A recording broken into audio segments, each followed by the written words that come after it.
Raji View, Saka, Dambami Paya, Tudanjan, Zudo Abien, Numodana, Jayadin, Yamau Nai, Chaya, Yado Mujado, Dado, Shimyadua, Momiado, Swankebwe, Bozin, Chin, Yada, Yabianin, the Guapido, Tanado E, Aban, Jambwe, Zobwe do Go,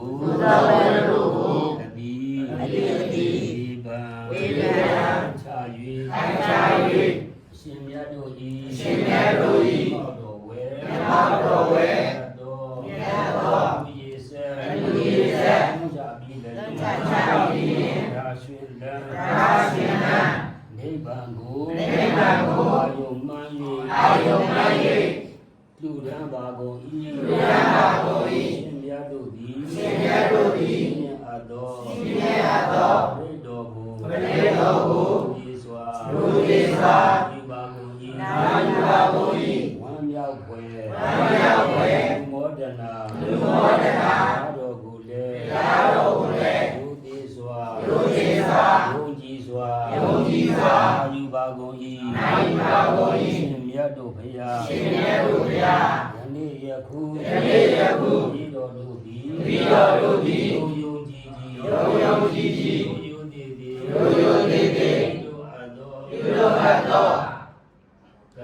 ကိုရင်နွေးလေးတွေတော့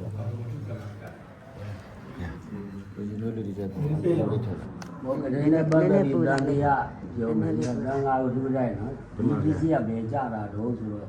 ကြောင်းကြီးကြောင်းလိုက်မှာကြာနော်တန်ခါကိုထူလိုက်ပြီပဲလို့ကိုယ်အိမ်မှာရောက်တဲ့ဒီပစ္စည်းကိုပဲရမှာနော်ဘူးလည်းပဲတန်ခါတွေအမှန်ဒီပစ္စည်းကကြောင်းကြီးကြောင်းမှာကြားတဲ့ဒီငါဖြစ်တော့အဲကြောင်းကြီးကြောင်းတဲ့တန်ခါနဲ့ပဲဆိုင်ပါဒီတန်ခါကြီးအဲ့ကြတော့ဆိုင်တော့နော်သူတို့ကတော့ကိုယ်ဆိုင်တယ်ကိုမြတ်စွာဘုရားတဲ့ကရှင်ဘုရင်နဲ့အစာပြီးတဲ့တန်ခါတော်ကြီးမျက်မှောက်ပြီးတန်ခါကြီးအယုံကြီးပြီးလူလိုက်တာအားလုံးနဲ့ဆိုင်တာနော်ဒါပေမဲ့ဒီပစ္စည်းကကြောင်းကြီးကြောင်းမှာကြားတယ်အဲ့ဒီတိုင်းဒီမှာရှိတဲ့ဘုရားမဆိုင်ဘူးဒါပေမဲ့တန်ခါပဲဆိုင်နော်တဘာရဆိုင်တာဘုတန်ခါအားလုံးဆိုင်အဲ့ဒီမှာရတဲ့ဘုရားဓမ္မဆုံးကတော့ဒီနေရှားပါတဲ့ပုဂ္ဂိုလ်ဦးစားပေးတယ်နော်အကုန်လုံးရှားပါတယ်ဆိုလို့ရှိရင်မထေကြီးပဲပေးရနော်ဘုံလုံးပြေဆုံးပါတယ်ဆိုလို့ရှိရင်လည်းမထေကြီးပဲပေးရနော်မထေကြီးဒီကတိကပုဂ္ဂိုလ်ဖြစ်အဲဒီကတိကပုဂ္ဂိုလ်ကတည်းကအောင်မြင်တယ်နော်အဲဒီသဘောလေးဒီလိုလေးပြောပြတာ